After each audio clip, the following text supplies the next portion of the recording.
One সবাইকে স্বাগত জানাচ্ছি স্টাডি জব ত্রিপুরা ইউটিউব চ্যানেলে।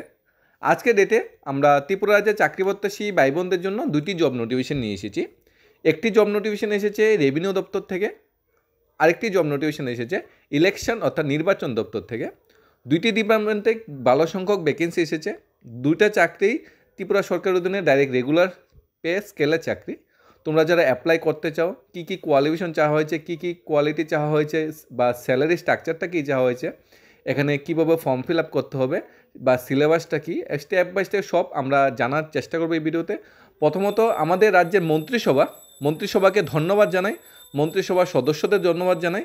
তারা ত্রিপুরা বেকারদের স্বার্থে উদ্যোগে অনেক কিছু রিক্রুটমেন্ট বের করছে, অনেক কিছু নতুন চাকরির সন্ধান বের করছে। যেরকম আমাদের মন্ত্রিসভা, গত মন্ত্রিসভাতে নতুন কিছু জব নোটিফিকেশন এসেছে, এর আগের মন্ত্রিসভাতে নতুন জব নোটিফিকেশন এসেছে। প্রত্যেকটা মন্ত্রিসভাতেই কোনো না কোনো নতুন জব নোটিফিকেশন আসছে। এটাই সবচেয়ে বড় কথা।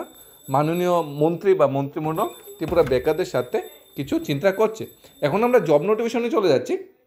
সবচেয়ে প্রথম যে জব নোটিফিকেশনটা সেটা হলো ত্রিপুরা পাবলিক সার্ভিস কমিশন কর্তৃপক্ষ আগরতলা। এখানে বলা হয়েছে কমিশন অ্যাডভার্টাইজমেন্ট নাম্বার 13/2023, ডেটে 16/9/2023, নোটিফিকেশন ডেট 6/12 এবং 8/18/2024। এখানে বলা হয়েছে কম্বাইন্ড 3 যে মিসেলেনাস পোস্টের যে ভ্যাকেন্সিটা এসেছিলো বা অ্যাডভার্টাইজমেন্ট এসেছিলো 16/9/2023-এ, তাতে নতুন কিছু পোস্ট ঢুকানো হয়েছে, নতুন কিছু পোস্ট এন্ট্রি হয়েছে, অর্থাৎ অ্যামেন্ডমেন্ট কিছু নতুন পোস্ট হয়েছে। আগে ছিল কিছু পোস্টের যে ভ্যাকেন্সিগুলো ছিল, আগে ছিল তোমাদের ইলেকশন ইন্সপেক্টরের ভ্যাকেন্সি এসেছিলো তোমাদের আন্ডার ইলেকশন ডিপার্টমেন্টে। কী ছিল ভ্যাকেন্সিটা? এখানে বলা হয়েছিল গেট পে যেটা লেভেল 10 4200 গেট পে অনুযায়ী টোটাল 16খানা পোস্ট পেরিয়েছিল ইলেকশন ইন্সপেক্টরের। আর এখন ভ্যাকেন্সি এসেছে তোমাদের রেভিনিউ ইন্সপেক্টরে, অর্থাৎ দুইটাই ইন্সপেক্টর বলার কথা, একটা রেভিনিউ ইন্সপেক্টর, একটা ইলেকশন ইন্সপেক্টর। রেভিনিউ ইন্সপেক্টর আর ইলেকশন ইন্সপেক্টর স্যালারি স্ট্রাকচার কিন্তু দুইটার ক্ষেত্রেই সেম। 5,700 থেকে 24,000 গেট পে 4200। নতুন যে তোমাদের পে স্ট্রাকচার, নতুন যে স্যালারি স্ট্রাকচার অনুযায়ী লেভেল 10 অনুযায়ী ইনিশিয়াল স্যালারি 45,000 প্লাস হবে, কারণ 34,700 তোমার বেসিক হবে, তার সাথে ডিএ 30% ডিএ এড হবে, তার সাথে হাউসের 8% এড হবে, 45 থেকে 46,000 টাকা তোমার ইনিশিয়াল স্যালারি হয়ে যাবে। এখানে ন্যূনতম যে কোয়ালিফিকেশনটা বলা হয়েছে, যদি রেভিনিউ ইন্সপেক্টর বা ইলেকশন ইন্সপেক্টর দুইটার জন্য যদি অ্যাপ্লাই করতে চাও, ন্যূনতম কোয়ালিফিকেশন তোমার গ্র্যাজুয়েশন হতে হবে। গ্র্যাজুয়েশন হলেই তোমরা অ্যাপ্লাই করতে পারবে। রেভিনিউ ইন্সপেক্টরে 14খানা পোস্ট এবং ইলেকশন ইন্সপেক্টরে এসেছে 16খানা পোস্ট।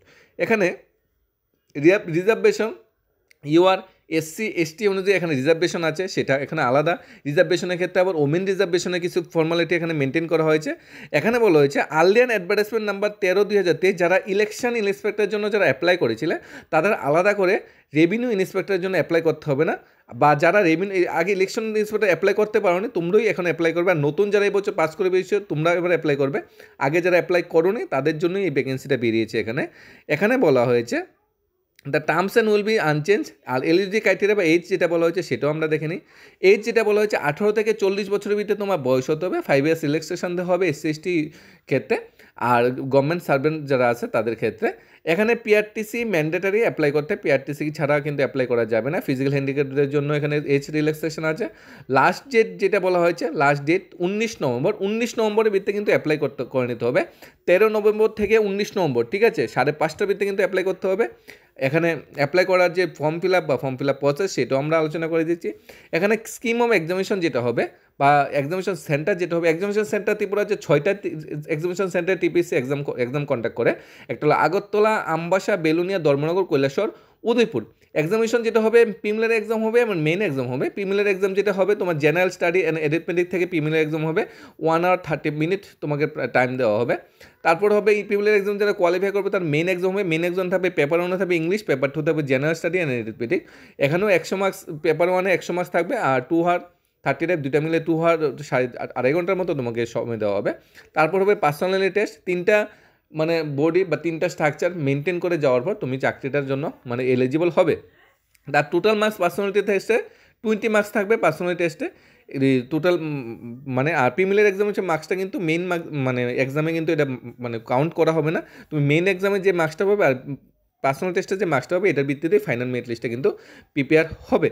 এখানে তোমাদের যদি অ্যাপ্লাই করতে চাও ন্যূনতম ফিস যেটা লাগবে 300 টাকা লাগবে ইউআরদের জন্য, আর 250 টাকা ফিস লাগবে এসসি এসটি বিপিএল ফ্যামিলি বা ফিজিক্যাল হ্যান্ডিক্যাপ ক্যান্ডিডেটদের জন্য। এখানে 250 টাকা ফিস ধার্য করা হয়েছে। Recruitment fee so deposited not refundable, তোমরা যদি ডিপোজিট করে দাও রিফান্ডেবল হবে না। এক্সামিনেশন সেন্টার ক্লোজ করা হবে 10 মিনিট আগেই কিন্তু তোমাদের এক্সামিনেশন সেন্টারে প্রবেশ করে নিতে হবে।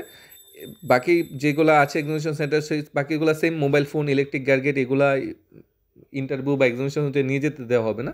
তাহলে মাননীয় মন্ত্রিসভার সদস্যদের আমাদের অবশ্যই ধন্যবাদ জানানো উচিত।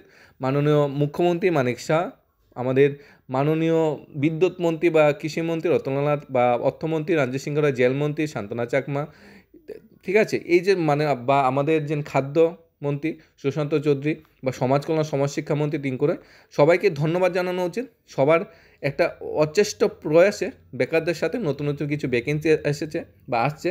আর টিপিএসসির মতো একটা ভ্যাকেন্সিগুলো কিন্তু প্রতি বছরে 10 থেকে 15টা নতুন নতুন অ্যাডভার্টাইজমেন্ট টিপিএসসি আসে। অনেক বছর 16-17টা 20টা অ্যাডভার্টাইজমেন্টও আসে। প্রত্যেকটা অ্যাডভার্টাইজমেন্টে নতুন নতুন চাকরির সন্ধান থাকে। যেমন এগ্রিকালচার ডিপার্টমেন্টে গত বছর নিয়োগ হয়েছে।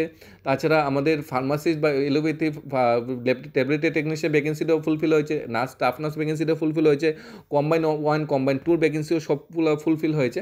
মানে টিপিএসসি বা অন্য যে মানে এক্সামিনেশনগুলো হচ্ছে বর্তমানে, তার সময় কিন্তু কম নিচ্ছে, সময়টা কম লাগাচ্ছে। আগের যেমন এক্সামগুলো 3 বছর 4 বছর একটা প্রসেস পড়ে চলে যেত, কিন্তু বর্তমান সময়ে যে চাকরির প্রসেসগুলো বা এক্সামগুলো 1 বছরের ভিতরে মেইন এক্সাম, প্রিলিমিনারি এক্সাম এবং ভাইবার মার্কস দিয়ে কিন্তু ফাইনাল মেরিট লিস্ট প্রিপেয়ার করা হচ্ছে। এখন তোমরা যারা এক্সামের জন্য বা নতুন অ্যাডভার্টাইজমেন্টের জন্য ওয়েট করছো, তোমরা এটা আর দেরি করবে না। 13 থেকে 19 তোমরা চেষ্টা করবে 13-14 ভিতরে অ্যাপ্লাই করে দেওয়া। কোনো বিষয় যদি আর কোনো জানার থাকে অবশ্যই কমেন্ট করে জানাবে। সবার ফিউচার বা সবার আপকামিং এক্সামের জন্য শুভকামনা রইল। ধন্যবাদ সবাইকে। Studies of Tripura YouTube channel.